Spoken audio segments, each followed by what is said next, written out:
नीलाम्बुज श्यामल कोमलांगं सीता समारोपित वाम भागं पाणौ महासायक चारुचापं नमामि रामं रघुवंशनाथं।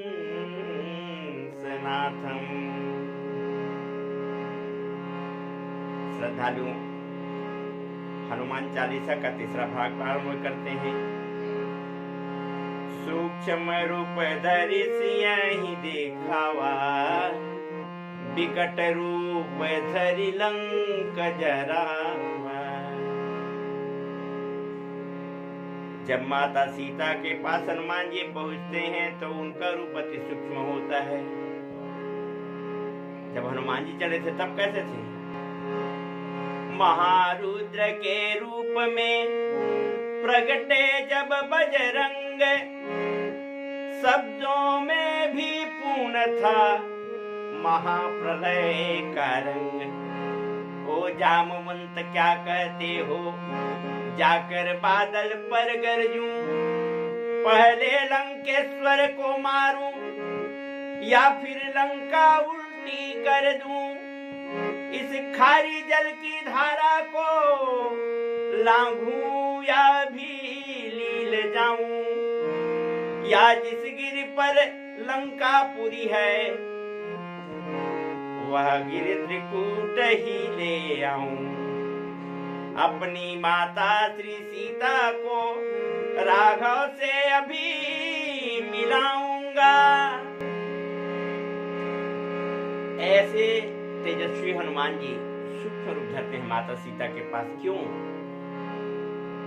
जब विशाल रूप में आए तो हनुमंत जी का वीरत्व जागा, लेकिन जब माता सीता के पास जाते हैं तो वो जानते हैं कि माता सीता भक्ति माता है और भक्ति के सामने अहंकार शून्य होना चाहिए, और जो अहंकार शून्य होगा वो अति लघु बन जाएगा।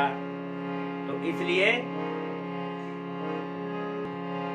सूक्ष्म रूप धरि सियहि देखावा, और विकट रूप धरि लंक जरावा।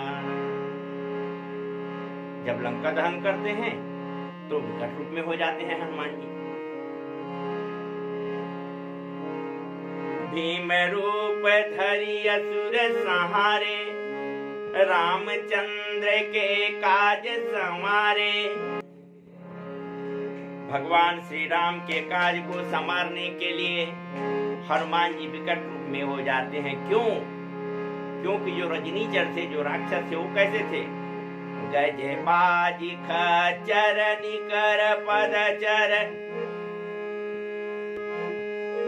रत बरूतनि को गनय, बहुरूप निशिचर, जूथ अति बल सेन बरनत नहीं बने। कौमाल देह विशाल, शैल समान, अति बल गरजहि। नाना अखारन भिरहि बहुविधि, एक एकन तरजहि। ऐसे राक्षसों के बीच व्यवहार करना हो तो हनुमान जी को भीम रूप धरि असुर संहारे, और रामचंद्र के काज संवारे। क्या क्या? लाय सजीवन लखन जियाए, श्री रघुवीर हरषि उर लाए। लंकापुरी में थोड़ा सा पराक्रम का प्रदर्शन करते हैं। पहले तो खायूं फल लागे सियति भूखा, कपि स्वभाव ते तोरे रूखा। अभी तो विवेचन की जरूरत ही नहीं है। सब कर देह परम प्रिय स्वामी, मारही मोहि कुमार गामी। अजहे मोहि मारे तेहि मैं मारे, तेहि पर बांधे उतने तुम्हारे। रावण शांत नहीं हुआ और पुंछ में आग लगाई, लंका जलाया, सारे शस्त्रागार जलाए। रावण के पराक्रम के स्थल कहाँ हैं? उनके सेना के किला के क्या स्वरूप है, इसको घूम घूम के देख डाले तो इस तरह से रामचंद्र के काज संवारे। फिर युद्ध के दौरान शक्तिबान लगा, किसी को नहीं सूझ रहा था क्या करें। कुछ तो उपाय होगा। विभीषण जी ने कहा उपाय तो है लेकिन असंभव है, सुसेन वैद्य कैसे आएंगे? तो घर से ही तुमको उठा ले आए।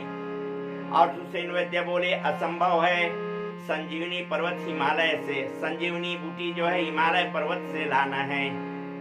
हनुमान जी उस असंभव को भी पूरे कर लिए। तो रामचंद्र के काज संवारे, लाय सजीवन लखन जी आए, और श्री रघुवीर हरषि उर लाए।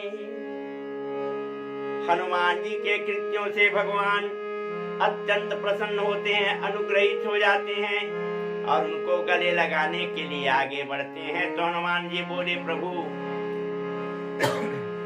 मूर्छा से लक्ष्मण जी अभी अभी जागे हैं, पहले उन्हें तो ढाढ़स बंधाइए। श्री राम बोले लक्ष्मण तो मेरे हाथ से गए थे, तुम्हारी कृपा से मिले, और इसलिए सबसे पहले तुमसे गले मिलूंगा। और क्या बोलते हैं, रघुपति किन्नी बहुत बड़ाई, तुम मम प्रिय भरत सम भाई। भरत जी कैसे हैं? तुम तो भरत मोर मत हूँ, धरे देह जन राम स्नेहु। भगवान के हृदय में, परमात्मा के हृदय में जो स्नेह है उसका प्रतिमूर्ति है भगवान श्री राम के छोटे भाई अनुज भरत जी। और हे हनुमान, तुम मुझे मेरे भाई भरत के समान प्रिय हो। भगवान और कितना मानते हैं भरत जी को। चंदु चवय बरु अनल कन,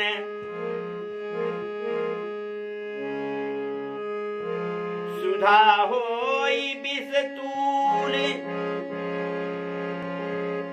सपने कबहु न करहि कछु, भरत राम प्रतिकूल। और भरत जी क्या चाहते हैं?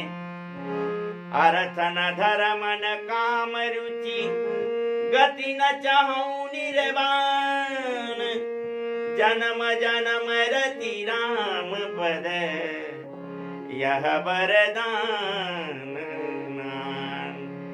तो हनुमान जी जैसे निस्वार्थ हो के भरत जी मुझसे प्रेम करते हैं, वही प्रेम मैंने तुम में पाया है, इसलिए तुम मम प्रिय भरत सम भाई। सहस वदन तुम रोयस गावै, अस कही श्रीपति कंठ लगावै, सनकादि ब्रह्मादि मुनीसा, नारद सारद सहित अहिसा, यम कुबेर दिगपाल जहाँ ते, और कवि कोविद कही सके कहाँ थे। इस प्रकार भगवान हनुमान जी की अमित महिमा को गाने के लिए सबको बताते हैं कि ये समर्थ नहीं हो पाएंगे, इतनी तुम्हारी महिमा है। तो हनुमान जी भगवान श्री राम के हित में ही और भगवान श्री राम के हेतु ही सेवा भाव से सब कार्यों को संपादित करते हैं। पवन सुत हनुमान की जय।